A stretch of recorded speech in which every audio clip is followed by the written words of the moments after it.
Welcome back to the Rainbow Stork. So let's talk about the next phase in my journey. When I really started seriously considering becoming a parent and then what that looked like for me. So I was in grad school and I was about to finish. So this is probably my second year of grad school. And I remember talking to one of my friends from work. We'd gone out to lunch and he knew how much I wanted to be a mom. And I asked him if he would be open to donating and we could do something like a co-parenting situation.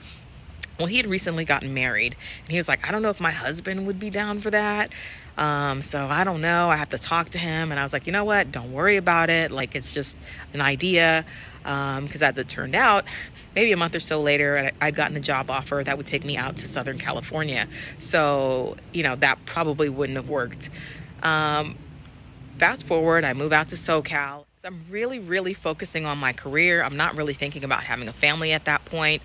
Also, we had some personal things going on in my family life. My father had prostate cancer and he wasn't doing very well. And so that was a big stressor. In addition to the job that I was working with this really big company that was also ultra stressful. I'm not going to name them, but if you follow me on LinkedIn or if you know my story personally, then you know exactly who I'm talking about. So having a family wasn't a focus. It was really focusing on career and focusing on just being there for my family during this really, really rough time. So my father ended up passing away in 2016. That was really devastating. So I wasn't in a mental space to have kids at that point. But the following year, I was like, you know what? Let me look back into this. And I went to my OB and I got a blood test and he looked at everything and he was like, you know what? You're looking pretty great. So then I started having conversations with people I knew who might be interested in donating. It was really casual. It was really kind of high level. Wasn't super ready to pull that trigger yet because I still had a lot of anxiety around not wanting to be a single parent. Like that still wasn't what I wanted. And it was terrifying. Let's be honest. Doing it by yourself is really scary. So for anybody out there who is considering becoming a parent, a single parent by choice, I understand those nerves. I understand that anxiety, the doubts that enter your mind, and somebody who is forced into single parenthood. Again, a lot of those doubts, a lot of that insecurity around not knowing if this is something that you can really do. Like, I totally understand where you're coming from. So I was in that space, and that's what led to a lot of reluctance on my part to really pull the trigger on it.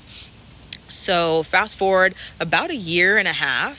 Now I've moved to LA. I started a new job for this unicorn startup who is later known as the fastest growing startup in history, right? So I'm working there and I find a new OB, and the OB is in Santa Monica, like a scooter's ride away, if you will, from my job. And so I go there and I'm 38 on the verge of 39. And I was like, okay, let's do this blood test one more time and just kind of see where we're at.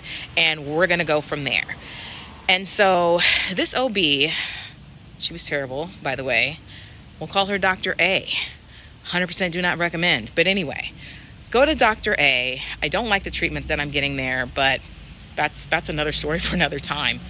Dr. A does this blood test and I come in to get the results, and I'm sitting there and Dr. A says to me, looking at these numbers, you're probably never going to be a parent.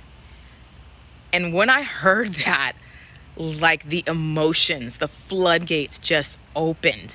And, I was fighting back tears. And imagine you're sitting in this room half dressed from the waist down and you get this news and now you got to put your clothes back on and go to work. That is the last place that I wanted to go at that point. And I was fighting back tears and so much emotion. And I'm like, what do you mean?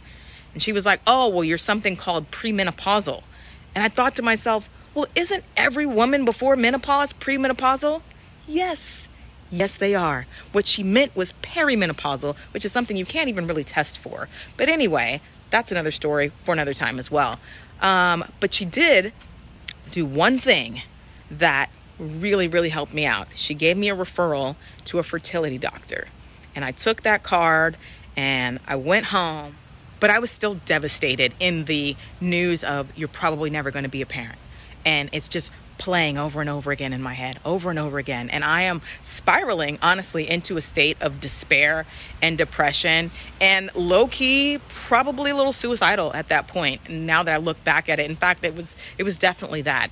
And thankfully, I had a really, really great friend, Kiana, who I called, and I told her what happened, and she was there with me, and she really talked me off that ledge. But for the next couple of days, like, I really couldn't focus on anything. I was definitely in a state of depression, but something came to me, and I feel like it was my father.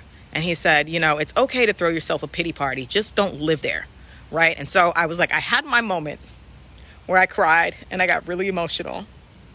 But now it was time to pick myself up and to keep moving forward. And so I took that card and I called them. And I made my first appointment with Fertility and Surgical Associates in Santa Monica with Dr. Shamanki. And I remember getting there that morning, and I'm just so nervous, and just so much is going through my head, because this is never how I thought I would have a kid.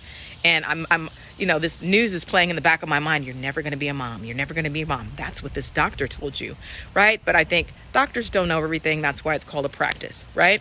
So I go in. They tell me the consultation costs, I want to say $200 or $300. I don't remember. And I bust into tears because I wasn't anticipating that. Nobody told me that over the phone. So the receptionist goes and talks to the doctor, and he comes out and he was like, don't worry about the fee. We're going to waive the fee. And he brings me back and he's like, I've looked at your documentation. He was like, guess what? If you want to be a mom, you can be a mom. Man, my hope was really renewed and restored. And he started to go through the fertility options for me. And we'll tackle that next time. See you next time on the Rainbow Stork. Thank you for watching.